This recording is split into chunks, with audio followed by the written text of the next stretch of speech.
ವ್ಯಾಪ್ತಂ ಯೇನ ಚರಾಚರಂ ತತ್ಪದಂ ದರ್ಶಿತಂ ಯೇನ ತಸ್ಮೈ ಶ್ರೀ ಗುರವೇ ನಮಃ. ಈಶಾನಃ ಸರ್ವವಿದ್ಯಾನಾಂ ಜಗದಾದಿಗುರುಶಿವಃ ಸದಾಶಿವಸಮಾರಂಭಾಂ ಶಂಕರಾಚಾರ್ಯಮಧ್ಯಮಾಂ ಅಸ್ಮದಾಚಾರ್ಯಪರ್ಯಂತಾಂ ವಂದೇ ಗುರುಪರಂಪರಾಂ. ಯಾ ಕುಂದೇಂದು ತುಷಾರಹಾರಧವಲ ಯಾ ಶುಭ್ರವಸ್ತ್ರಾನ್ವಿತ ಯಾ ವೀಣಾವರದಂಡಮಂಡಿತಕರ ಯಾ ಶ್ವೇತಪದ್ಮಾಸನ ಯಾ ಬ್ರಹ್ಮಾಚ್ಯುತಶಂಕರ ಪ್ರವೃತ್ತಿಭಿರ್ದೇವೈ ಸದಾ ಪೂಜಿತಾ ಸಾ ಮಾಂ ಪಾತು ಸರಸ್ವತಿ ಭಗವತಿ ನಿಶೇಷಜಾಢ್ಯಾಪಃ. ಜಗದ್ಗುರು ಸಿದ್ಧಾರೂಢರನ್ನು, ಕ್ಷೇತ್ರಾದಿ ದೇವತೆ ಪವಾಡ ಪುರುಷ ಸದ್ಗುರು ರುದ್ರಾವಧೂತರನ್ನು ಹೃದಯಾರವಿಂದದಲ್ಲಿ ಧ್ಯಾನಿಸುತ್ತಾ,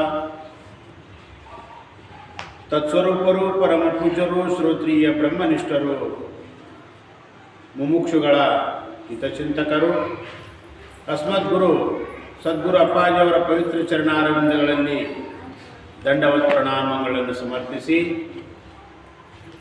ಯಾವ ನವರಾತ್ರಿ ಕಾರ್ಯಕ್ರಮಕ್ಕೆ ಕಾರಣೀಭೂತಳಾಗಿರುವ ಜಗಜ್ಜನನಿ ಜಗನ್ಮಾತಾ ದೇವಿಯ ಚರಣಾರವಿಂದಗಳಲ್ಲಿ ಭಕ್ತಿಯ ನಮನಗಳನ್ನು ಸಮರ್ಪಿಸಿ, ಗ್ರಂಥಕರ್ತರಾಗಿರುವ ಚಿದಾನಂದ ಅವಧೂತರ ಚರಣಾರವಿಂದಗಳಲ್ಲಿ ನಮಿಸಿ, ಈ ಪುಣ್ಯಮಯ ಕಾರ್ಯಕ್ರಮದಲ್ಲಿ ಭಾಗಿಗಳಾಗಿರುವ ತಮ್ಮೆಲ್ಲರಿಗೂ ಕೂಡ ವಂದನೆಗಳನ್ನು ತಿಳಿಸುತ್ತಾ,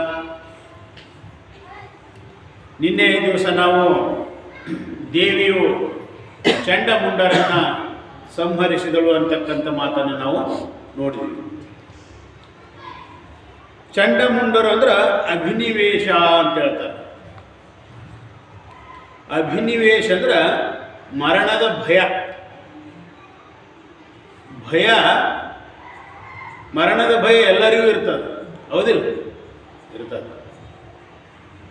ಎಲ್ಲಿ ನಾ ಸಾಯಿದ್ನೋ ಏನು ಅಂತೇಳಿ ಭಯ ಇರ್ತದ. ಆ ಭಯ ಯಾವಾಗ ಹೋಗ್ತದಂದ್ರೆ, ಎಲ್ಲಿವರೆಗೆ ಈ ದೇಹ ನಾನು ಅಂತೇಳಿ ಅಂತಕ್ಕಂಥ ಭಾವನೆ ಹೋಗೋದಿಲ್ಲೋ ಅಲ್ಲಿ ತನಕ ಮರಣದ ಭಯ ಹೋಗೋದಿಲ್ಲ. ಯಾಕಂದ್ರೆ ಸಾಯೋದು ಯಾವುದಿಲ್ಲ, ಶರೀರ. ಈ ದೇಹ ಸಾಯ್ತಿದ್ದಿ ಕರೆ ಏನು ತಿಳ್ಕೊತಾನ? ನಾನು ಸಾಯ್ತೀನಿ ಅಂತೇಳಿ ತಿಳ್ಕೊತಾನ. ಆದ್ದರಿಂದ ಈ ಶರೀರದ ಭಯ ಹೋಯಿತು ಅಂದ್ರೆ ಈ ಶರೀರ ನಾನಲ್ಲ ಅಂತ ಅನ್ಕೊಂಡ್ರೆ ಆವಾಗ ಮರಣದ ಭಯ ಹೋಗ್ಬಿಡ್ತದೆ. ಯಾಕೆ ಇದು ನಾನಲ್ಲ ಅಂತ ಮತ್ತು ಸಾಯೋನು ನಾನಲ್ಲ ಅಂತೇಳಿ ನಿಶ್ಚಯ ಮಾಡ್ತದೆ. ಆ ರೀತಿಯಾಗಿ ಈ ಚಂಡಮುಂಡರ ಅಂತಕ್ಕಂಥದ್ದಂದ್ರೆ ಅಭಿನಿವೇಶ, ಮರಣದ ಭಯ ಅಂತೇಳಿ ಹೇಳ್ಕೊಂಡ್ಬರ್ತಾರೆ. ಆಮೇಲೆ ಇಲ್ಲಿ ಲೋಕದಲ್ಲಿ ಭಯ ಅಂತಕ್ಕಂಥದ್ದು ಎಲ್ಲರಿಗೆ ಇತ್ತು. ಒಂದೊಂದರಲ್ಲಿ ಒಂದೊಂದು ಭಯ ಇತ್ತು. ಅದನ್ನೇ ಸುಭಾಷಿತಕಾರ ಹೇಳ್ತಾರ, ಭೋಗೆ ರೋಗ ಭಯಂ, ಕುಲೆ ಚ್ಯುತಿ ಭಯಂ, ವಿತ್ತೇ ನೃಪಾಲಾದ್ ಭಯಂ, ಮಾನೆ ದೈನ್ಯ ಭಯಂ, ಬಲೆ ರಿಪು ಭಯಂ, ರೂಪೇ ಜರಾ ಭಯಂ, ಶಾಸ್ತ್ರೇ ವಾದಿ ಭಯಂ, ವಾದ ಭಯಂ, ಗುಣೇ ಖಲ ಭಯಂ, ಕಾರ್ಯೇ ಕಾಯೇ ಕೃತಾಂತಾದ್ ಭಯಂ, ಸರ್ವಂ ವಸ್ತು ಭಯಾನ್ವಿತಂ ಬ್ರೂಣ ವೈರಾಗ್ಯಮೇವ ಅಭಯಂ ಅಂತ ಹೇಳ್ತಾರೆ. ಇಲ್ಲಿ ಅತಿಯಾದ ಭೋಗಗಳನ್ನು ಭೋಗಿಸಿದರೆ ರೋಗದ ಭಯ ಐತಿ. ಆಮೇಲೆ ಒಳ್ಳೆಯ ಕುಲದಲ್ಲಿ ಹುಟ್ಟಿನಿ ಅಂತಕ್ಕಂಥವನಿಗೆ ಎಲ್ಲಿ ಕುಲದಿಂದ ನಾನು ಭ್ರಷ್ಟನಾಗ್ತೀನೋ ಅಂತೇಳಿ ಅವನಿಗೆ ಭಯ ಐತಿ. ವಿತ್ತೇ ಕೃಪಾಲಾದ ಭಯ, ಸಾಕಷ್ಟು ಸಂಪತ್ತು ಗಳಿಸಿದ್ನಂದ್ರೆ ಗೌರ್ಮೆಂಟಲ್ಲಿ ರೇಡ್ ಆಗ್ತದಿರ್ತದೆ ಅಂತಕ್ಕಂಥ ಭಯ ಇರ್ತದೆ. ಮಾನ ಉಳ್ಳವಂತಿದ್ದಂದ್ರೆ ಎಲ್ಲಿ ನನ್ನ ಮಾನ ಹೋಗ್ತದನಂತೇಳಿ ಆ ಭಯ ಇರ್ತದೆ. ಒಳ್ಳೆ ಬಲವಾನ್ ಫೈಲ್ವಾನ್ ಅಂತಂದ್ರೆ ಎಲ್ಲಿ ವೈರಿಗಳು ನನ್ನ ಸೋಲಿಸ್ತಾನಂತೇಳಿ ಅದು ಭಯ ಇರ್ತದೆ. ಹಿಂಗೆ ರೂಪ ಇತ್ತಂದ್ರೆ ಮರಣ ಬಂತಂದ್ರೆ ರೂಪದ ಹೋಗಿಬಿಡ್ತದೆ, ಅದು ಭಯ ಇರ್ತದೆ. ಎಲ್ಲಿ ಮರಣ ಬರ್ತದೋ ಏನು ಅಂತೇಳಿ. ಹಿಂಗೆ ಅತ್ಯಂತ ಶಾಸ್ತ್ರ ಪಂಡಿತ ಇದ್ದಂದ್ರೆ ಎಲ್ಲಿ ವಾದಿಗಳು ನನ್ನನ್ನು ಜಯಿಸ್ತಾರೆ ಅಂದ್ರೆ ಅದು ಭಯ ಇರ್ತದೆ. ಈ ರೀತಿಯಾಗಿ ನೋಡಿದ್ರೆ ಒಳ್ಳೆ ಗುಣರಿಗೆ ದುಷ್ಟರಿಂದ ಭಯ ಇರ್ತದೆ, ಕೊನೆಗೆ ಹೇಳ್ತಾರ ಕಾಯೇ ಕೃತಾಂತಾದ್ ಭಯಂ, ಈ ದೇಹಕ್ಕೆ ಮರಣದ ಭಯ ಐತಿ. ಈ ರೀತಿಯಾಗಿ ವಿಚಾರ ಮಾಡಿ ನೋಡಿದ್ರೆ ಸರ್ವಂ ವಸ್ತು ಭಯಾನ್ವಿತಂ ಭುವಿ. ಭುವಿ ಅಂದ್ರೆ ಈ ಭೂಮಿಯ ಮೇಲೆ ಎಲ್ಲವೂ ಪ್ರತಿಯೊಂದು ವಸ್ತುಗಳು ಕೂಡ ಭಯದಿಂದ ಕೂಡಿದ್ದಾವೆ. ಮತ್ತಾವುದು ಅಭಯ ಅಂದ್ರೆ ವೈರಾಗ್ಯಮೇವ ಅಭಯಂ. ವೈರಾಗ್ಯ ಅಂತಕ್ಕಂಥದ್ದು ಅಭಯವನ್ನು ತಂದು ಕೊಡ್ತಕ್ಕಂಥದ್ದು ಅಂತೇಳಿ ತಿಳ್ಕೊಂಡು ಬರ್ತಾರೆ. ಇನ್ನು ಮುಂದೆ ಇವತ್ತಿನ ಅಧ್ಯಾಯದಲ್ಲಿ ಮಹಾಶಕ್ತಿಯಾಗಿರ್ತಕ್ಕಂಥ ಚಂಡಿಯು ರಣರಂಗದಲ್ಲಿ ರಕ್ತ ಬೀಜಾಸುರನನ್ನು ಸಂಹರಿಸಿದ್ದನ್ನು ಹೇಳ್ತಾ ಇದ್ದಾರೆ. ಶಕ್ತಿಯೊಳು ಮಹಾಶಕ್ತಿ ಶಿವೆ ಅತ್ಯುಕ್ತವಾಗಿ ಯುದ್ಧ ರಂಗದೆ ರಕ್ತ ಬೀಜನ ಸಂಹರಿಸಿದಳು ಚಂಡಿಯುಗ್ರದಲ್ಲಿ. ಆ ಪಾರ್ವತಿ ದೇವಿ ರಕ್ತ ಬೀಜಾಸುರನನ್ನ ಸಂಹಾರ ಮಾಡಿದಳು ಅಂತೇಳಿ ಹೇಳ್ತಾ ಇದ್ದಾರೆ.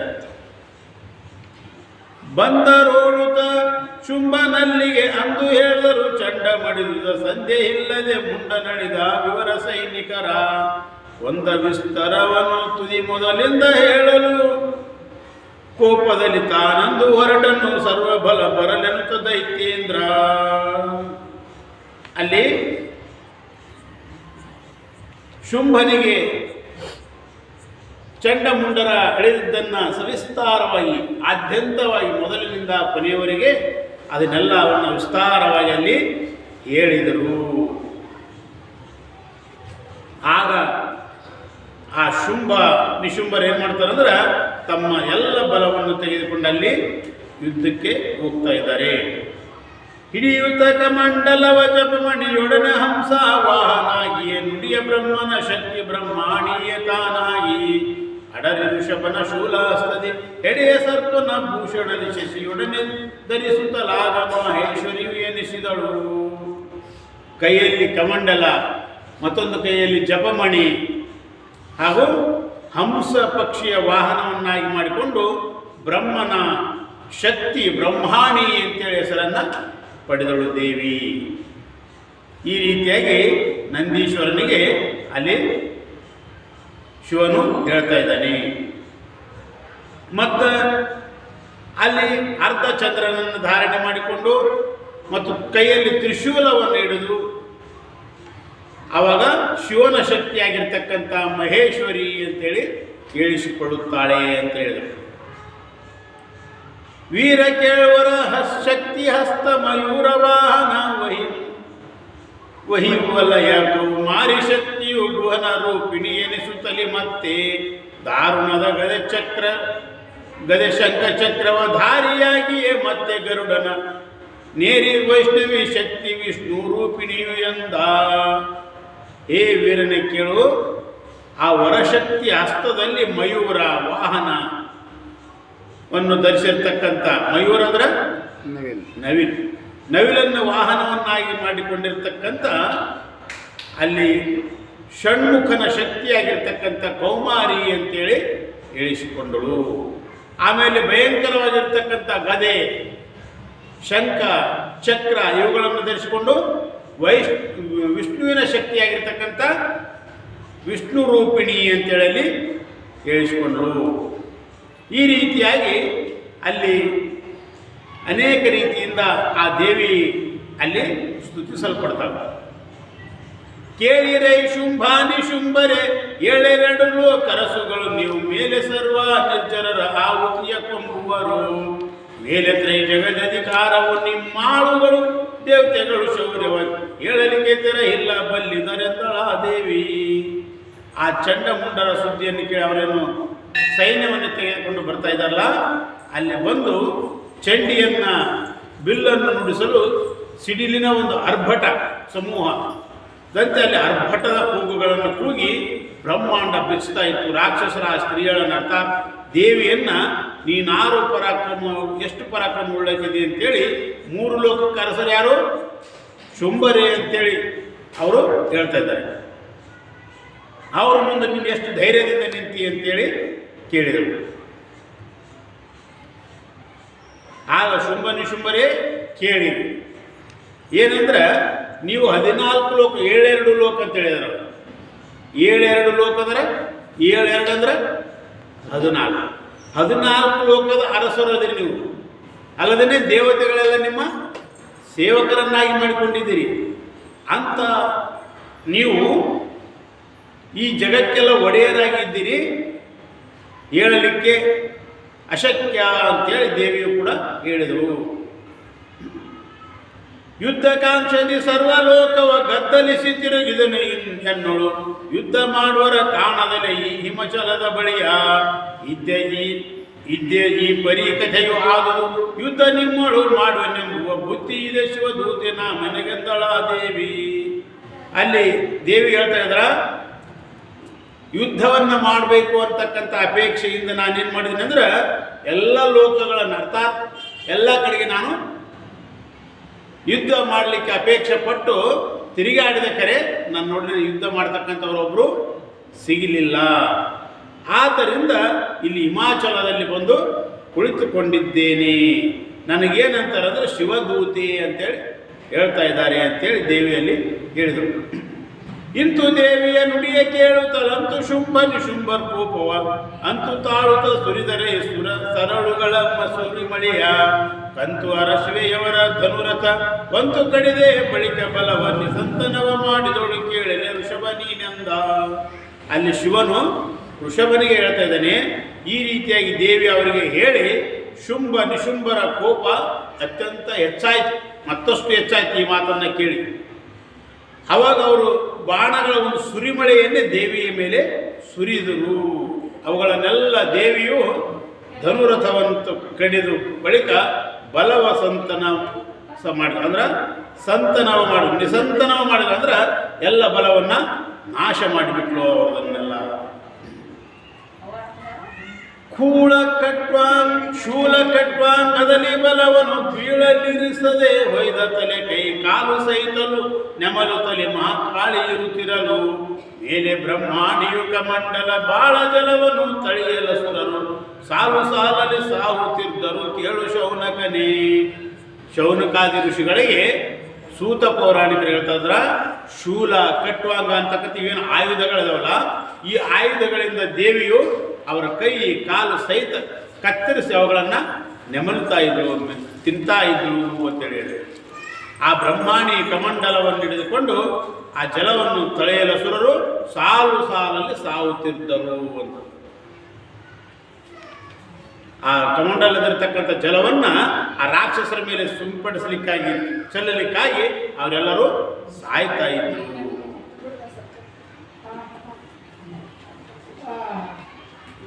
ಮಿದುಳುಗಳು ನೆನವಸೆಯ ಜೊಂಡಿನ ಕದಡು ಮೇಧಸ್ಸುಗಳ ಜಾರಿಗೆ ಕೆದರಿ ದಿಕ್ಕಿಗೆ ಹರಿದ ಚಿದಿಯಾದ ಮಾಂಸಗಳು ಕದನದಿಂದಲೇ ಓಹ ರಕ್ತದ ನದಿಗಳೇ ಹರಿಯುತ್ತಿದ್ದವು. ಅದರೊಳಗೆ ಸಂಖ್ಯೆ ಬಲವದು ಮುಳುಗಿತೈ ಅಂದ. ಈ ರೀತಿಯಾಗಿ ದೇವಿ ಅವರನ್ನು ಸಾಯಿಸಿ ಕಡಿದಿರ್ತಕ್ಕಂಥ ಆ ಹೆಣಗಳ ರಾಶಿಯಲ್ಲಿ ರಕ್ತ ಅಂತಕ್ಕಂಥದ್ದು, ಮೇಧಸ್ಸು ಅಂತಕ್ಕಂಥದ್ದು ಬಹಳ ಆಯಿತು.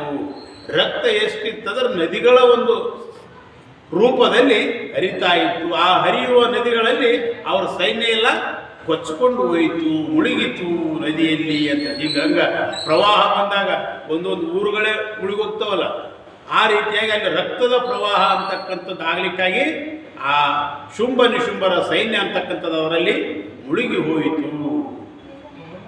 ಇಂದು ಮಾತೃಕೆ ಗಣದ ಹೊಯ್ಲಿಂಗಂತೂ ಅಸುರರ ಬಲವು ಆದುದೆ ಶಾಂತಿಗೈಯುತ್ತು ರಕ್ತ ಬೀಜಲು ಎಂಬ ಮಹಾದೈತ್ಯ ನಿಂತ ಶರ್ವಾಣಿಂಗೆ ಶರವನು ಶಂತು ಸುರಿಸುತ್ತ ಬಲದೊಳಿವ ಬಲ ಪಂತನಿವನ ವಿಚಾರವನ್ನು ಹೇಳುವೆನು ಕೇಳೆಂದ. ಇಲ್ಲಿ ಆ ದೇವಿಯ ಎದುರಿಗೆ ರಕ್ತ ಬೀಜ ಅಂತಕ್ಕಂಥವನು ಬರ್ತಾ ಇದ್ದಾನೆ. ಆ ರಕ್ತ ಬೀಜನ ಬಾಣವು ಸಮೂಹವನ್ನು ಆ ದೇವಿಯ ಮೇಲೆ ಸುರಿಸುತ್ತಲೇ ನಿಂತ ಇವನ ವಿಚಾರವನ್ನು ಇಲ್ಲಿ ಹೇಳ್ತಾ ಇದ್ದಾರೆ. ರಕ್ತ ಬೀಜ ಅಂದ್ರೆ ಅವ ಯಾವ ರೀತಿಯಾಗಿ ಇದ್ದ ಅನ್ನೋದು. ಒಂದು ರಕ್ತದ ಬೆಂದು ಬೀಳಲಿ ಕಂದು ಇವನಂದದಲ್ಲಿ ಅಸುರರು ನಿಂದಿಹರು ಶಾರೀರ ತಾಳುತ್ತ ಆಯುಧವ ಧರಿಸಿ ಬಂದು ತಾಮಿಂದ್ರಾಣಿ ವಜ್ರದಲ್ಲಂದು ಒಯ್ಯಲು ದೇಹ ಬಿರಿದಿ ಅಂದು ಚೆಲ್ಲಿತು ರಕ್ತ ದೆಸೆಗಳಿಗೆ ಕೇಳೆಂದ. ಆ ರಕ್ತ ಬೀಜ ಅಂದ್ರೆ ಅವನ ಮೈಯಿಂದ ಒಂದು ರಕ್ತ ಭೂಮಿಗೆ ಬೀಳ್ತಿತ್ತಂದ್ರೆ ಅವನಂತ ಎಷ್ಟೋ ಜನರು ಶರೀರವನ್ನು ತಾಳಿ ಮತ್ತೆ ಯುದ್ಧಕ್ಕೆ ನಿಂದಿರ್ತಿದ್ರಂತ. ಆ ದೇವಿ ಇಂದ್ರಾಣಿ ಏನು ಮಾಡಿದ್ರು ಅಂದ್ರೆ ವಜ್ರಾಯುಧದಿಂದ ಅವನನ್ನು ಹೊಡೆದಳು. ಆವಾಗ ರಕ್ತ ಭೂಮಿಗೆಲ್ಲ ಚೆಲ್ಲಿತು, ಎಲ್ಲ ಕಡೆಗೆ ರಕ್ತ ಸಿಡಿದು ರಕ್ತ ಬೀಜದಿಂದ ತುಂಬಿಕೊಂಡಿತು ಆ ಸ್ಥಳ ಅಂತ.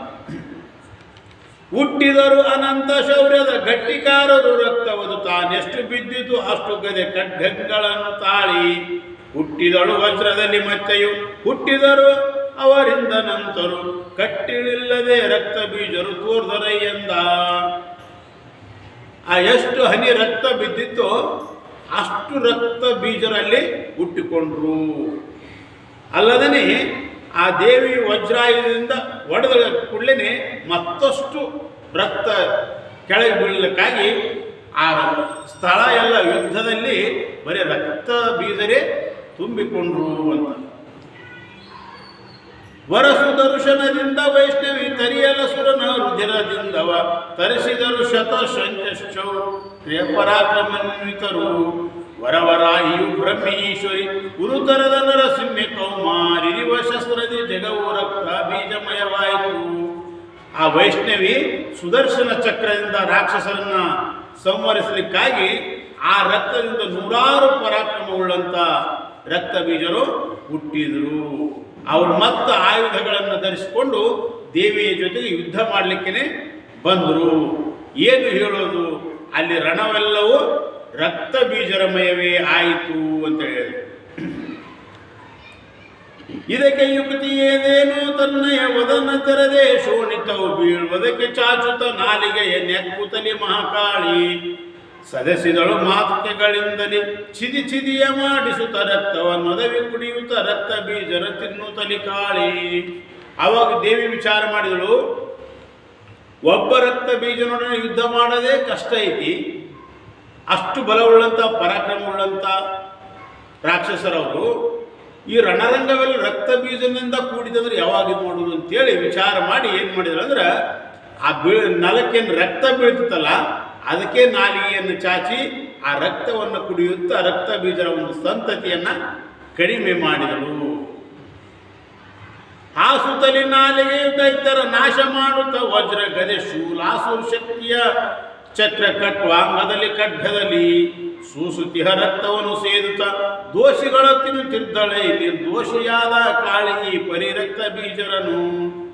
ಆ ನೆಲಕ್ಕನೇ ಹಾಸಿಗೆಯನ್ನಾಗಿ ಮಾಡಿ, ಹೆಂಗ ನೆಲದ ಮೇಲೆ ಏನನ್ನ ಹಾಕಿದ್ರೆ ಅದ್ರ ಮೇಲೆ ಬೀಳ್ತತಿಲ್ಲ ಎಲ್ಲ ಹಂಗ ನಾಲಿಗೆಯನ್ನೇ ರಕ್ತ ಕೆಳಗೆ ಬೀಳಲಾರ್ದಂತೆ ನಾಲಿಗೆಯನ್ನು ಚಾಚಿ ವಜ್ರಾಯುಧದಿಂದ ಚಕ್ರದಿಂದ ಖಟ್ವಾಂಗದಿಂದ ಆ ಖಡ್ಗದಿಂದ ಈ ರೀತಿಯಾಗಿ ಕಡಿದ್ರು ಕೂಡ ಅದೆಲ್ಲವನ್ನು ರಕ್ತ ದೇವಿಯು ಕುಡಿತಿರಿದಳು ಮತ್ತು ಅವರನ್ನೆಲ್ಲ ತಿಂತಾ ಇದ್ಳು ರಕ್ತ ಬೀಜರನ್ನೆಲ್ಲ. ನಿರ್ದೋಷಿಯಾಗಿರ್ತಕ್ಕಂಥ ಕಾಳಿ ಅಂತೇಳಿ ಹೇಳಿದರು. ಏನು ಹೇಳಲಿ ರಕ್ತ ಬೀಜನು ತಾನೇ ನಿರ್ನಾಮಾಗೆ ಹರ್ಷವಾದೇನು ಹೇಳಲಿ ದೇವಿಯು ತೃಪ್ತಿಯಾಗಿ ಧ್ಯಾನಿಸುತ್ತ ಶುಂಭ ನಿಶುಂಭರ ನಾನು ನೀಗಿಯೇ ಕಳೆವೆನೆಂದೇ ಜ್ಞಾನದೆನ್ನೆದಳುಚಿದ ಆನಂದಾತ್ಮ ಗುರುವರನ. ಈ ರೀತಿಯಾಗಿ ರಕ್ತವನ್ನು ಒಂದು ಹನಿ ನೆಲಕ್ಕೆ ಬಿಡದಾಳದಂತೆ ನಾಲಿಗೆಯಿಂದ ಅದನ್ನು ಕುಡಿಯುತ್ತಾ ಅವ್ರನ್ನ ರಕ್ತ ಬೀಜರನ್ನೆಲ್ಲ ಮುಗಿಸಿಬಿಟ್ಲು. ಆವಾಗ ಇನ್ನೇನು ತೃಪ್ತಿಯಿಂದ ದೇವಿ ಏನು ಮಾಡಿದ್ರು, ಚಿದಾನಂದ ಅವಧೂತರನ್ನು ಸ್ಮರಣೆ ಮಾಡಿದರು ಅಂತ ಅಲ್ಲಿ ದೇವತೆಗಳೆಲ್ಲ. ಇಲ್ಲಿ ರಕ್ತ ಬೀಜನ ಅಂತಕ್ಕಂಥವನು ಮಡಿದ ಅಂತೇಳಿ ಹೇಳಿದರು. ರಕ್ತ ಬೀಜ ಅಂದರೆ ಏನು, ಯಾವ ಗುಣಕ್ಕೆ ಇಲ್ಲಿ ಹೋಲಿಸಿದ್ದಾರೆ ಅಂದರೆ ರಕ್ತ ಬೀಜ ಅಂದ್ರೆ ಆಸೆ. ಆಸೆ ಇರ್ತಲ್ಲ ನಮ್ಮ ವಿಷಯಗಳ ಸುಖ ಬುದ್ಧಿ, ವಿಷಯಗಳಲ್ಲಿ ಸುಖ ಬುದ್ಧಿ. ಆ ಆಸೆ ಅಂತಕ್ಕಂಥದ್ದು ಎಷ್ಟು ಯಾವಾಗ ಕೊನೆ ಆಗ್ತೈತೆ, ಅದಕ್ಕೆ ಆಸೆಗೆ ಕೊನೆನೇ ಇಲ್ಲ. ಅದಕ್ಕಂದಾಗಿ ವಚನಕಾರ ಹೇಳ್ತಾರ, ಬಡತನಕ್ಕೆ ಉಂಬುವ ಚಿಂತೆ, ಉಣ್ಣುವುದಾದರೆ ಉಡುವ ಚಿಂತೆ, ಉಡುವುದಾದರೆ ಇಡುವ ಚಿಂತೆ, ಇಡುವುದಾದರೆ ಹೆಂಡರ ಚಿಂತೆ, ಹೆಂಡರಾದರೆ ಮಕ್ಕಳ ಚಿಂತೆ, ಮಕ್ಕಳಾದರೆ ಬದುಕಿನ ಚಿಂತೆ, ಬದುಕಾದರೆ ಕೇಡಿನ ಚಿಂತೆ, ಇಂತು ಹಲವು ಚಿಂತೆಗಳಲ್ಲಿರುವವರನ್ನು ಕಾಣೆ, ಶಿವಧ್ಯಾನ ಶಿವಚಿಂತನೆಯಲ್ಲಿರುವವರನ್ನು ಒಬ್ಬರನ್ನು ಕಾಣೆ ಅಂತೇಳಿ ವಚನಕಾರರು ಹೇಳ್ತಾ ಇದ್ದಾರೆ. ಅಂದರೆ ಈ ಆಸೆ ಅಂತಕ್ಕಂಥದ್ದು ಒಂದಾಗೊಂದು ಬೆಳಿತಾನೇ ಇರ್ತೈತಿ. ಅದಕ್ಕೆ ಕೊನೆಯೇ ಇಲ್ಲ. ಹೆಂಗೆ ಅಲ್ಲಿ ಒಂದು ಹನಿ ರಕ್ತ ಭೂಮಿಗೆ ಬೀಳ್ತಿತ್ತು ಅಂದ್ರೆ ಮತ್ತೊಬ್ಬ ರಕ್ತ ಬೀಜ ಉಟ್ಕೊತಿದ್ದ. ಒಂದು ಹನಿ ರಕ್ತದಿಂದ ಒಬ್ಬ ರಕ್ತ ಬೀಜ ಉಟ್ಕೊತಿದ್ದ. ಹೆಂಗೋ ಹಂಗ ನಾವು ಒಂದು ಆಸೆಯನ್ನು ಪೂರೈಸಬೇಕಾದ್ರೆ ಮತ್ತೊಂದು ಆಸೆ ಹುಟ್ಟಿಕೊಂಡಿರ್ತದ. ಆದ್ದರಿಂದ ಈ ಆಸೆ ಅಂತಕ್ಕಂಥದ್ದು ಇದಕ್ಕೆ ಅಂತ್ಯವೇ ಇಲ್ಲ ಅಂತ ಹೇಳ್ತಾರೆ. ಆದ್ರೆ ಆಸೆ ಇತ್ತಂದ್ರೆ ಮನುಷ್ಯನ ಕೀಳಮಟ್ಟಕ್ಕೆ ಒಯ್ತೈತಿ. ಆಸೆ ಇತ್ತಂದ್ರೆ ಮನುಷ್ಯನನ್ನ ಕೀಳಮಟ್ಟಕ್ಕೆ ಒಯ್ತೈತಿ. ಅದಕ್ಕಾಗಿ ಅಂಬಿಗರ ಚೌಡ ಹೇಳ್ತಾ ಇದ್ದಾನೆ, ಆಸೆಯುಳ್ಳಾತ ಒಬ್ಬರ ಆಧೀನದಲ್ಲಿಪ್ಪನು, ಆಸೆಯ ಮನದ ಕೊನೆಯ ನೆರಿದಾತ ಕೈಲಾಸದಿಂದ ಆಚೆ ಇಪ್ಪನೆಂದಾತ ನಮ್ಮ ಅಂಬಿಗರ ಚೌಡಯ್ಯ. ಆಸೆ ಇದ್ದವನು ಒಬ್ಬರ ಅಧೀನದಾಗಿರ್ತಾನೆ. ತನ್ನ ಆಸೆಗಳನ್ನು ಪೂರೈಸಿಕೊಳ್ಳೋಕ್ಕಾಗಿ ಇನ್ನೊಬ್ಬರಿಗೆ ಕೈ ಹೊಡಿತಾನವ, ಅವನು ಆಸೆಯ ಅಧೀನ ಆಗಿಬಿಡ್ತಾನೆ. ಅದಕ್ಕಾಗಿ ಶಂಕರಾಚಾರ್ಯರು ಕೂಡ ಹೇಳಿದ್ದಾರೆ. ಶಂಕರಾಚಾರ್ಯರು ಏನು ಹೇಳ್ತಾರ, ಅಂಗಂ ಗಲಿತಂ ಫಲಿತಂ ಮುಂಡಂ ದಶನವಿಹೀನಂ ಜಾತಂ ತುಂಡಂ ವೃದ್ಧೋಯಾಪಿ ಗೃಹೀತ್ವಾ ದಂಡಂ ತದಪಿನ ಮುಂಚಿತ್ ಆಶಾಪಿಂಡಂ ಅಂತ ಹೇಳ್ತಿದ್ದಾರೆ ಶಂಕರಾಚಾರ್ಯ. ಅಂಗಂ ಗಲಿತಂ, ವಯಸ್ಸಾಗೋಯ್ತು, ಮುಪ್ಪಾದ, ಶರೀರ ಹಣ್ಣಾಯಿತು. ಮತ್ತು ಫಲಿತಂ ಮುಂಡಂ, ತಲೆ ಬೆಳ್ಳಗಾಯಿತು. ಆಮೇಲೆ ದಶನ ವಿಹೀನಂ, ಬಾಯಾಗಿನ ಹಲ್ಲೆಲ್ಲ ಉದುರಿ ಹೋದು. ಕರೆ ವೃದ್ಧೋಯಾಪಿ ಗೃಹೀತ್ವ ದಂಡಂ, ಮುಪ್ಪು ವಯಸ್ಸಾದ ನಂತರ ಕೈಯಾಗಿ ಬಡಿಗೆನೂ ಹಿಡಿದ. ಕರೆ ಆದ್ರೆ ಆಸೆ ಮುಗಿಲಿಲ್ಲ ಅಂತ ಹೇಳ್ತಾರೆ. ಈ ಆಸೆ ಅಂತಕ್ಕಂಥದ್ದು ಮುಗಿಯೋದಿಲ್ಲ. ಅದಕ್ಕಂದಾಗಿ ಆಸೆಗೆ ಯಾರು ದಾಸರಾಗಿರ್ತಾರೋ ಅವರು ಎಲ್ಲ ಲೋಕಕ್ಕೆ ದಾಸರಂತೆ. ಲೋಕಕ್ಕೆಲ್ಲ ಅವರೇ ದಾಸರು. ಅದನ್ನ ಹೇಳ್ತಾರೆ, ಆಶಾಯೇ ದಾಸ ಅಸ್ತೈತಿ ದಾಸಾಹ ಸರ್ವಲೋಕಸ್ಯ, ಆಶಾ ಯೇಷಾಂ ದಾಸಿ ತೇಷಾಂ ದಾಸಾಯತೆ ಲೋಕಃ ಅಂತೇಳಿ ಸುಭಾಷಿತಕಾರ ಹೇಳ್ತಾರೆ. ಆಶೆಗೆ ಅವನು ದಾಸನಾಗಿಬಿಟ್ನಂದ್ರೆ ಅವನು ಲೋಕಕ್ಕೆ ದಾಸನಾಗಿಬಿಟ್ಟ. ಇನ್ನು ಆಸೆ ಅವನು ತನ್ನ ದಾಸಿಯನ್ನಾಗಿ ಮಾಡ್ಕೊಳ್ತಾನೋ ಎಲ್ಲ ಲೋಕವು ಅವನಿಗೆ ದಾಸ ಆಗ್ತದ ಅಂಥೇಳಿ ಅಲ್ಲಿ ಸುಭಾಷಿತಕಾರ ಹೇಳಿದ್ದಾನೆ. ಆದ್ದರಿಂದ ನಮ್ಮ ಡಿ ವಿ ಜಿಯವರು ಕೂಡ ಭಾಳ ಸುಂದರವಾಗಿ ಹೇಳ್ತಾರೆ, ನಾವು ಆಸೆಯನ್ನು ಗೆದ್ವಿ ಅಂತೇಳಿ ಹೇಳ್ತಾರಲ್ಲ, ನಮಗೇನು ಯಾವ ಆಸೆ ಇಲ್ಲಪ್ಪ, ಇನ್ನೇನು ತೃಪ್ತಿಯಾಗಿ ನಮಗೆಲ್ಲ ಕೊಟ್ಟಾನು ಶಿವನು ಅಂತ ಹೇಳ್ತೀವಲ್ಲ ನಾವು. ಹೌದು, ಎಲ್ಲ ಕೊಟ್ಟು ಮರ್ತಾನಂತ ಹೇಳಿದ್ರು ನಮಗೇನು ಆಸೆ, ಎದ್ರದ್ದು ಆಸೆ ಇಲ್ಲ, ಎಲ್ಲ ಐತೆ ಅಂತೀವಿ. ಆದ್ರೆ ಅವ್ರು ಹೇಳ್ತಾರ, ಸತ್ತವೆನ್ನಾಸೆಗಳು ಗೆದ್ದೆನಿಂದ್ರಿಯ ಗಣವ ಚಿತ್ತವಿನ್ನಗಲದೆಂಬ ಜಂಬ ಬೇಡ. ಏನು ಹೇಳ್ತಾರ, ನಮಗೇನು ಆಸೆ ಇಲ್ಲ, ಎಲ್ಲ ತೃಪ್ತಿ ಐತಿ ಅಂತೇಳಿ ನೀ ಅಂತಂದ್ರೆ ಅವನ್ನೆಲ್ಲ ಗೆದ್ದಿನಿ, ಇಂದ್ರಿಯಗಳನ್ನೆಲ್ಲ ನಾ ಜಯಿಸೀನಿ ಅಂತೇಳಿ ಜಂಬ ಪಡಬೇಡ. ಮತ್ತೇನು ಹೇಳ್ತಾರ, ಎತ್ತನಿಂದಲೂ ಗಾಳಿ ಮೋಹ ಬೀಜವ ತಂದು ಬಿತ್ತಲಾರದೆ ಮನದಿ ಮಂಕುತಿಮ್ಮ. ಈಗ ಅವರು ಹೇಳ್ತಾರ, ಈ ಕೆಲವೊಂದು ಇದಿರ್ತಾವಲ್ಲ, ನಾವು ಏನಂತ ಎಕ್ಕಿ ಗಿಡದಾಗ ಅವು ಬೀಜ ಏನು ದೊಡ್ಡದು ಹಿಂಗೆ ಕಾಯಿ ಇರ್ತೈತಲ್ಲ, ಅದು ಕಾಯಿ ಬೀಜ ಅಲ್ಲದು. ಆ ಕಾಯಿ ಒಡಿತಂದ್ರೆ ಅದ್ರೊಳಗೆ ಸಣ್ಣಗೆ ಬಿಳಿದ ಕಣಗಳು ಹಾಕ್ಕೊಂತ ಹೋಗ್ತವಲ್ಲ, ಬಿಳಿದಿರ್ತದೆ, ಒಂದಿಷ್ಟು ಉಳುಗತ್ತೆ ಕಾಣ್ತದೆ, ಹುಳ ಅಲ್ಲದು. ಅದು ಹಾರಾಡ್ಕೊತ ಹೋಗಿ ಎಲ್ಲೋ ಒಂದು ಬಿತ್ತಂದ್ರೆ ಅಲ್ಲೇನಾಗ್ತದೆ, ಅದು ಗಿಡ ಆಗಿಬಿಡ್ತೈತೆ. ಹಂಗೆ ಅವ್ರು ಹೇಳ್ತಾರ, ನೀನು ಆಸೆಯನ್ನೆಲ್ಲ ಗೆದ್ದಿನಿ, ಇಂದ್ರಿಯಗಳನ್ನೆಲ್ಲ ಗೆದ್ದಿನಿ ಅಂತೇಳಿ ನೀನು ಜಂಬ ಕೊಚ್ಕೋಬೇಡ. ಎತ್ತಲಿಂದಲೂ ಎಲ್ಲಿಂದಲೋ ಒಂದು ಮೋಹ ಅಂತಕ್ಕಂಥ ಬೀಜ ಬಂದು ಬಿತ್ತಂದ್ರೆ ಮತ್ತೆ ಅದು ಮನಸ್ಸಿನಲ್ಲಿ ಆಸೆ ಹುಟ್ಟಾಗಿಲ್ಲ ಅಂಥೇಳಿ ಅವರು ಪ್ರಶ್ನೆ ಮಾಡ್ತಾ ಇದ್ದಾರೆ. ಈ ರೀತಿಯಾಗಿ ಆಗುವ ಅವಕಾಶ ಇರ್ತದ, ಆ ಭಾಳಷ್ಟು ಎಚ್ಚರಿಕೆಯಿಂದ ಇರಬೇಕು ಅಂತ ಹೇಳ್ತಾರೆ. ಮತ್ತೊಂದು ಉದಾಹರಣೆಯನ್ನು ಹೇಳ್ತಾರೆ ಅವರು, ಒಣಗಿ ಬೇಸಿಗೆಯಿಂದ ಮಣ್ಣಾಗಿ ಕಾಣದಿಯ ತುಣಕೊಳೆಯವನು ಮರಳಿ ಹನಿಯೆರಡು ಬೀಳೆ ಹಣಗಿತ್ತು ನರನಾಶ ಎಂತು ಕಷ್ಟದಿ ದಿನದಿ ಕುಣಿಯುವುದು ಅನುಕೂಲ ಬರೇ ಮಂಕುತಿಮ್ಮ ಅಂತ. ಒಣಗಿದ ಬೇಸಿಗೆಯಿಂದ ಮಣ್ಣಾಗಿ ಕಾಣದಿಯ ತೃಣ ಕೊಳೆಯುವುದು ಮರಳಿ ಹನಿ ಎರಡು ಬೀಳಿ. ಈಗ ರೈತ ಏನು ಮಾಡ್ತಾನಂದ್ರೆ ಎಲ್ಲ ಕಸವನ್ನೆಲ್ಲ ಸ್ವಚ್ಛ ಮಾಡ್ತಾನೆ. ಹೊಲದಾಗಿರ್ತಕ್ಕಂಥದ್ದು ಇನ್ನೇನು ಬೀಜ ಬಿತ್ತಾನಂದ್ರೆ ಅವಾಗೆಲ್ಲವನ್ನು ಹೊಲ ಕಸ ಕಣಿಕೆ ಏನು ಇರಲಾರ್ದಂಗೆ ಸ್ವಚ್ಛ ಮಾಡ್ತಾನೆ. ಅಲ್ಲಿ ಕಣಿಕೆ ಒಂದೂ ಇರಂಗಿಲ್ಲ ಖರೆ. ಆದರೆ ಮಳೆ ಬಂತು ಅಂದ್ರೆ ಬೀಜ ಇರುತ್ತೆ.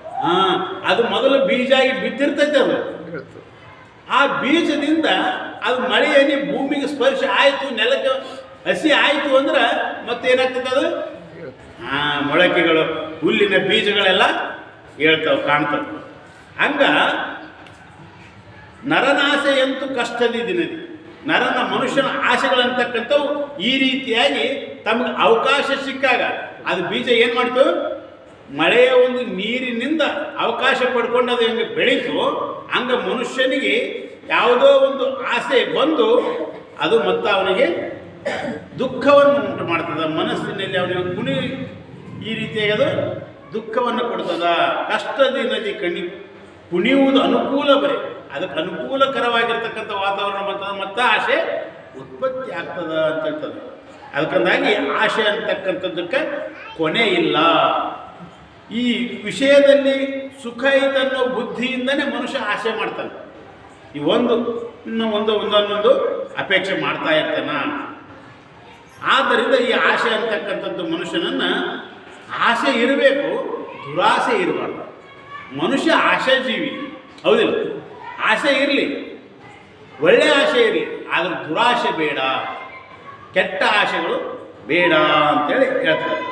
ಅದಕ್ಕಾಗಿ ಇಲ್ಲಿ ಸುಭಾಷಿತಕಾರ ಹೇಳ್ತಾನ, ಆಶಾ ನಾಮ ಮನುಷ್ಯಾಣಾಂ ಕಾಚಿತ್ ಆಶ್ಚರ್ಯ ಶೃಂಖಲ ಯಯೋ ಬುದ್ಧ್ಯ ಪ್ರಧಾವಂತಿ ಮುಕ್ತ ತಿಷ್ಠಂತಿ ಪಂಗುವತ್ ಅಂತ ಕೂಡ ಒಂದು ಕಡೆ ಹೇಳ್ತಾ ಇದ್ದಾರೆ.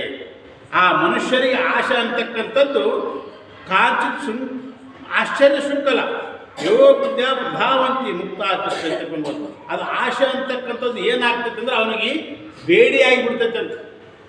ಬೇಡಿ ಹಾಕಿದ್ರೆ ಮನುಷ್ಯ ನಡೆದಾಡಕ್ಕಾಗ್ತೈತೇನು? ಆಗಂಗಿಲ್ಲ. ಹಂಗ ಈ ಆಶೆ ಅಂತಕ್ಕಂಥದ್ದು ಮನುಷ್ಯನಿಗೆ ಅವನ ಏಳಿಗೆಯನ್ನು ಮಾಡಿಕೊಡೋದಿಲ್ಲ ಅಂತ. ಈ ರೀತಿಯಾಗಿ ಅಲ್ಲಿ ರಕ್ತ ಬೀಜನನ್ನು ಆಶೆಗೆ ಹೋಲಿಸಿದ್ದಾರೆ. ರಕ್ತ ಬೀಜನ ಸಾವ ಕಾಣುತ್ತ ಶಕ್ತರಹ ಶುಂಭ ನಿಶುಂಭರು ರಕ್ತ ನಯನಗಳಿಂದ ಕೋಪು ಉದ್ರೇಕವನ್ನು ತಾಳಿ ಯುಕ್ತ ಬಲ ಸೈತಂಬನ ಅತ್ಯುಕ್ತವಾಗಿಯೇ ಮುತ್ತಿ ಕಡೆಯಿನ್ ತೆಕ್ತವಲ್ಲದೆ ಉಳಿನೆ ಸುರಿಸಿದರು ಮಾಶರವ. ರಕ್ತ ಬೀಜನೂ ಕೂಡ ಸಂಹಾರ ಆಗಿದ್ದು ಸುದ್ದಿ ಶುಂಭರಿಗೆ ಮುಟ್ಟಿತು. ಆವಾಗ ಅವರು ಬಹಳಷ್ಟು ಕಣ್ಣಿನಿಂದ ಕಿಡಿಗಳನ್ನು ಕಾರುತ್ತಂದ್ರೆ ಕೋಪೋದ್ರೇಕರಾಗಿ ಅವರು ಬರ್ತಾ ಇದ್ದಾರೆ. ಸತ್ವವ ವರದು ಕಂಡು ಆದಳು 10 ಮುಖ ಭುಜವಷ್ಟು ಉಡುಗೆಯು ಮತ್ತೆ ಶೂಣಾಂಬರವು ಶ್ವೇತ ವರ್ಣಾಂಗ ತ್ರಿನೇತ್ರ ಕತ್ತಿಗದೆ ಲಾಂಗುಲವ ಶಾರ್ಂಗಿಯು ಮುತ್ತಿನಾಭರಣದಿಂದ ಮೃತ್ಯುವ ಎತ್ತಳೆಂಬೋರು ಮಹಾಸರಸ್ವತಿಯಾಗಿ ತೋರಿದಳು. ಆ ಶುಂಭ ನಿಶುಂಭರ ಸಾಮರ್ಥ್ಯವನ್ನು ನೋಡಿ, ಅವ್ರು ಬರ್ತಕ್ಕಂಥದ್ದನ್ನು ನೋಡಿ ದೇವಿ ಏನು ಮಾಡಿದಂದ್ರೆ 10 ಮುಖ ಅಷ್ಟಭುಜವನ್ನು ತಾಳೆ ಅಲ್ಲಿ ದೇವಿಯು ನಿಂತುಕೊಂಡಳು. ಕಡಿದು ಕೆಡಹಿದಳ ಶರವನ್ನಿ ಕಡಿಯ ಮಾಡಿದಳ ಶುಂಭನ ಕಡುಧನವ ಸಾರಥಿ ಪಕ್ಕೆಯ ಹೆದೆಗಳನ್ನು ಹಿಡಿಯಿಡುತ್ತಲ ಸುರೇಂದ್ರ ಕಡುಗವನೊಡನೆ ಹಿಡಿಯುತ್ತ ದೇವಿ ಶರಕೆಯು ಹಿಡಿದು ಮರೆ ಚರ್ಮವನ್ನು ತೋರಿದ ನಾಪರಾಂಬಳಿಗೆ. ಅಲ್ಲಿ ನಿಶುಂಭನನ್ನ ಬಾಣವನ್ನು ಕಡಿದು ಕೆಡಹಿದಳು ದೇವಿ. ಭಯಂಕರ ಬಿಲ್ಲುನಿಂದ ಸಾರಥಿನ ಸಮೀಪದಲ್ಲಿರ್ತಕ್ಕಂಥ ಕುದುರೆ, ಆನೆ ಮೊದಲಾದಂಥವುಗಳನ್ನು ಕೂಡ ತುಂಡರಿಸಿ ಕತ್ತರಿಸಿದಳು. ರಾಕ್ಷಸರನ್ನು ಮತ್ತಷ್ಟು ಸಿಟ್ಟಿಗೇರಿಸಿದಳು. ಇಡಲು ಶಕ್ತಿಯ ನಾಗಳಲದು ಹುರಿ ಯೊಡನೆ ಉಗುಳುತ್ತ ಬರಲು ಚಕ್ರದಿ ಕಡಿದಳದನನು ಅಭಿಮುಖವ ಆದುದು ಸುದರ್ಶನವು ಕಿಡಿಗೆದುರುತ ಕಳನು ಶೂಲವ ಜಡಿದು ಎತ್ತಲಿ ಕಾಗ ಕಾರ್ಬಗೆ ಹಿಡಿದುದ ದುರನ ರಂಗ ಕಾಣಿಸದಂತೆ ಕೇಳೆಂದ. ಅವಾಗ ಅಲ್ಲಿ ಬರ್ಚಿ ಇದರಿಂದೆಲ್ಲ ಯುದ್ಧ ಮಾಡಿದ್ರು. ಆದ್ರೆ ಅದು ಏನೂ ಆಗ್ಲಾರ್ದನ್ನು ಕಂಡು ಏನು ಮಾಡಿದ್ರು ಅಂದರೆ ಚಕ್ರವನ್ನು ಬಿಡ್ಲಕತ್ತಿದ್ರು ಅವರು. ಆ ಚಕ್ರವನ್ನು ಎದುರಿಗಾಗಲಿಕ್ಕಾಗಿ ದೇವಿಯು ಅದನ್ನು ಕೂಡ ಚಕ್ರದಿಂದ ಕಡಿದಳು. ಸುದರ್ಶನ ಚಕ್ರ ತಿರುಗಿ ಬಂದಿತು. ಆಗ ರಾಕ್ಷಸನು ಮತ್ತಷ್ಟು ಸಿಟ್ಟಿಗೆದ್ದು ಶೂಲವನ್ನು ಎತ್ತಿ ಹೊಡಿಲಿಕ್ಕೆ ಬರ್ತಾ ಇದ್ದಾನೆ.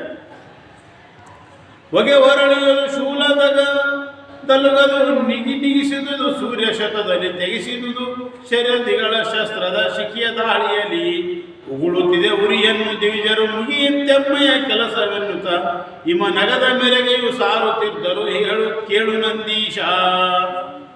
ಅವನ ಶೂಲದ ಅಲಗನ್ನು ತೆಗಿಲಿಕ್ಕಾಗಿ ಅಲ್ಲಿ ಹೊಗೆ ಅಂತಕ್ಕಂಥದ್ದು ಬಂದು ಎಲ್ಲ ಮುಚ್ಕೊಂತು. ಅಲ್ಲದೇ ಅಲ್ಲಿ ಸೂರ್ಯರಂತೆ ಹೊಳೆಯಿತು. ಅದು ಸಮುದ್ರಗಳನ್ನೆಲ್ಲ ಬತ್ತಿಸುವಂತೆ ಅದು ಅಗ್ನಿ ಅಂತಕ್ಕಂಥದ್ದಲ್ಲಿ ಉರಿಯುವಂತಕ್ಕಂಥದ್ದು ಉಗುಳ್ತಾ ಇತ್ತು. ಅದು ಆಯುಧ. ಅದನ್ನೆಲ್ಲ ದೇವಿಯು ಸಂಹಾರ ಮಾಡಿಬಿಟ್ಲು ಬಾಣಗಳಿಂದ. ನುಡಿಯಲಚ್ಚರಿ ದೇವಿ ಶರವರ ಸಿಡಿಲಿನಂದಲಿ ತಾಯ ಸತ್ವವು ಸಡಲಿ ಕೆಡದನು ಧರಣೆಯಲ್ಲಿ ಮೈ ಮರೆದನ ಸುರೇಂದ್ರ. ಹಿಡಿದು ಧನುವನು ಶುಂಭ ಕಾಣುತ್ತ ತೊಡಕಿದನು ದೇವಿಯೊಳು ಯುದ್ಧವ ಅಡಕಿಲಲ್ಲಾಡದಂತೆ ಜಗದಲ್ಲ ಅಲ್ಲಾಡಿದವು ಎಂದ. ಏನು ಆಶ್ಚರ್ಯಪ್ಪ ಇದು! ಆ ದೇವಿಯು ಮತ್ತು ಆ ರಾಕ್ಷಸರ ಯುದ್ಧದ ಒಂದು ವರ್ಣನೆ ಭಯಂಕರವಾಗಿರ್ತಕ್ಕಂಥ ಸಿಡಿಲು ಬಡಿದಂತೆ ಆಗ್ತಾ ಇತ್ತು. ಅಲ್ಲದೇ ದೇವತೆಗಳು ಮೈ ಮೇಲೆ ಎಚ್ಚರದಪ್ಪಿದರು, ಅಂದರೆ ಮೂರ್ಛಿತರಾದರು. ದೇವತೆಗಳು ಆ ಶಬ್ದವನ್ನು ಕೇಳಿ ಮೂರ್ಛಿತರಾಗಿ ಆ ಕಡೆ ಈ ಕಡೆ ಓಡ್ಲಕ್ಕತ್ತಿದ್ರು. ಹೆಂಗಾಯ್ತಂದ್ರೆ ಅಡಕಲ್ ಗಡಿಗೆ ಅಲ್ಲಾಡಿದಂತೆ ಆಯ್ತಂತೆ. ಈ ಜಗತ್ತಂತಕ್ಕಂಥದ್ದು ಅಲುಗಾಡಿತು ಅಂತಾರೆ. ಈಗೆಲ್ಲ ಅಡಕಲ್ ಗಡಿಗೆ ಏನದಾವ ಇಲ್ಲ.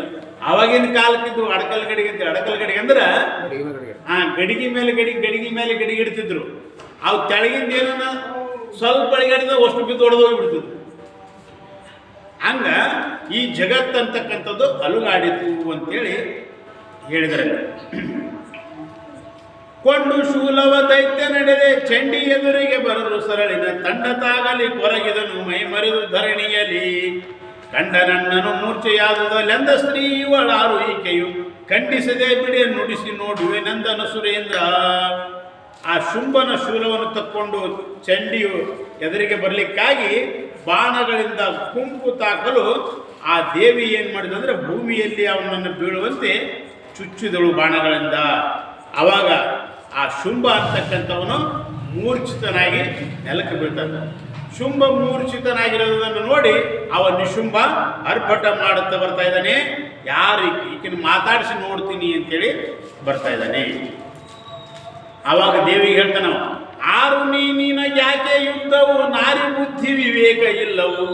ವೀರರೊಳು ಮಹಾವೀರತ್ರೈಲು ಕರಸು ಶುಂಭನೊಳು ತೀರುವುದೇ ನಿನಗ ಕಟ ಯುದ್ಧವು.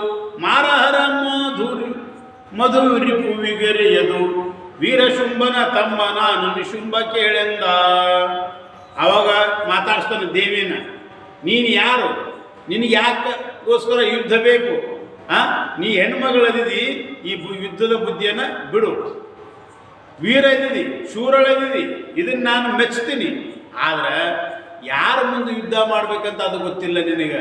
ಯಾಕಂತಂದ್ರೆ 3 ಲೋಕಕ್ಕೆ ಅರಸರು ಶುಂಭನಿದ್ದಾನೆ, ಅವನ ಜೊತೆಗೆ ನೀನು ಯುದ್ಧ ಮಾಡ್ತೀನಿ ಅಂದ್ರೆ ಈ ನೀನು ಯುದ್ಧ ಮಾಡ್ತಕ್ಕಂಥ ಬುದ್ಧಿಯನ್ನು ಬಿಡು ಅಂತೇಳಿ ಅವನು ತಮ್ಮದಿನಿ ನಾನು ನಿಶುಂಭ ಅಂತೇಳಿ ಅವನು ಹೇಳಿದ. ಹೋಗು ಜೀವದಿ ಬಿಡುವೆ ನಿನ್ನಯ ಮೇಘ ಮಾತನು ತರಲಿ ಹೆಣ್ಣನು ಹೋಗದಿರೆ ಕೊಲ್ಲುವುದು ಸಹಜ ವಿಧಬಲೆಯೊಳು ಕೈಯ. ಈಗ ಮಾಡಲು ಬಾರದೆಂದೆ ಈ ಗಳಿಗೆ ಗುಳಿಸಿ ಉತ್ತರ ಬೇಗ ಕೊಡು ತಡ ಮಾಡಬೇಡೆಂತೆಂದನು ಸುರೇಂದ್ರ.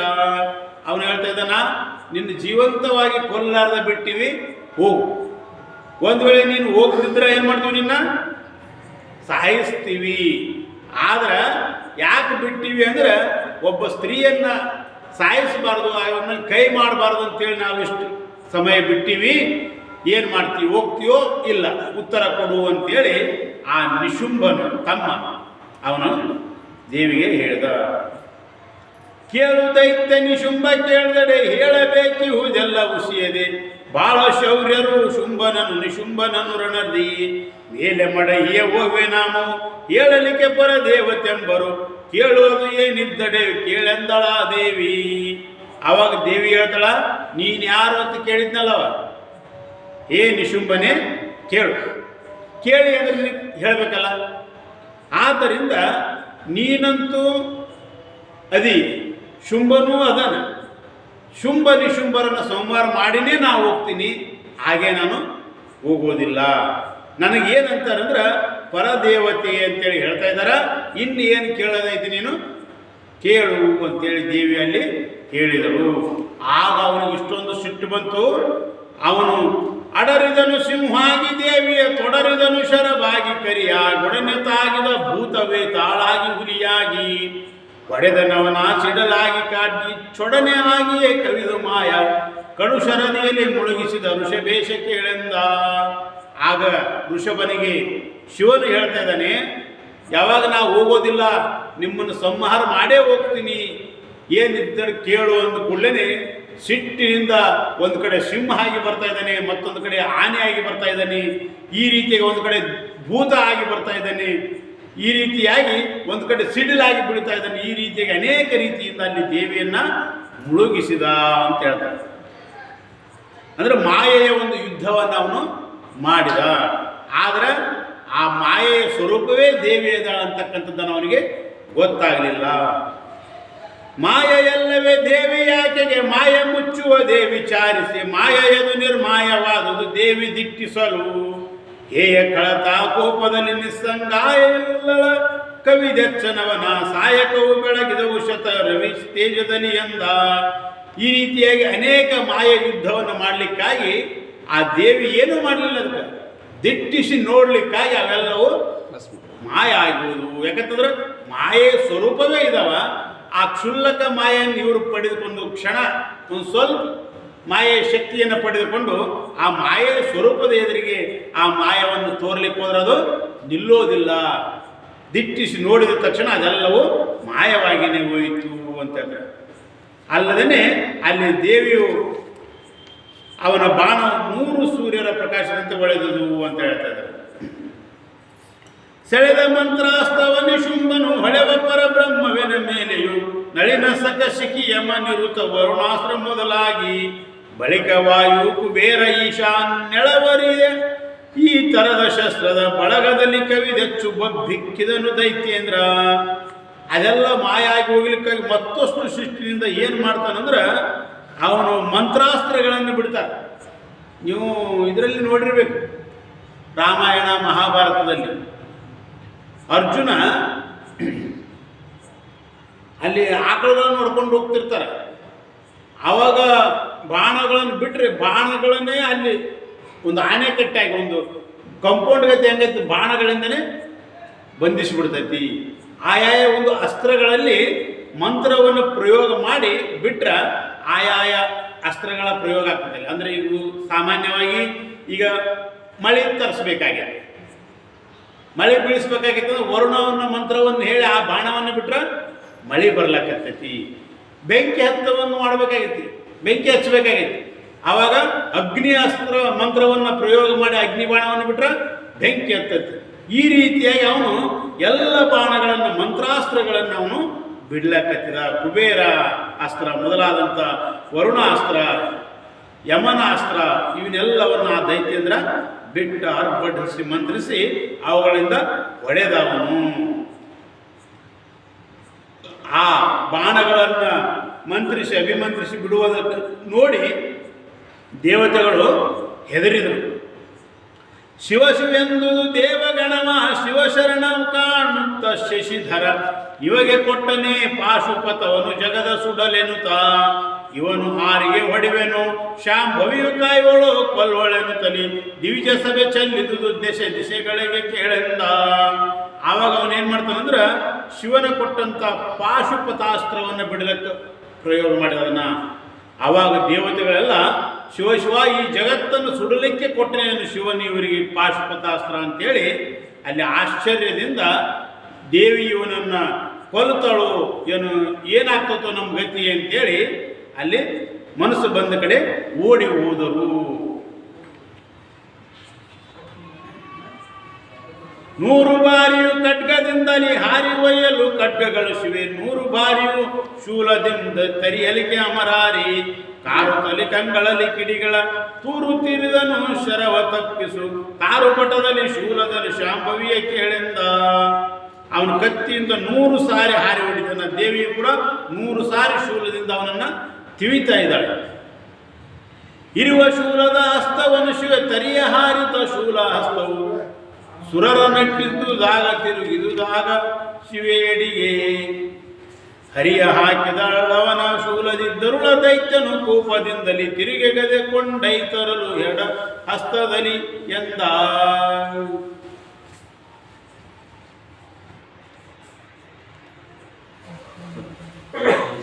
ಬರ್ರಿ ಬರ್ರಿ ಬರ್ರಿ ಸಾರಿ ತಮ್ಮ ಬರ್ರಿ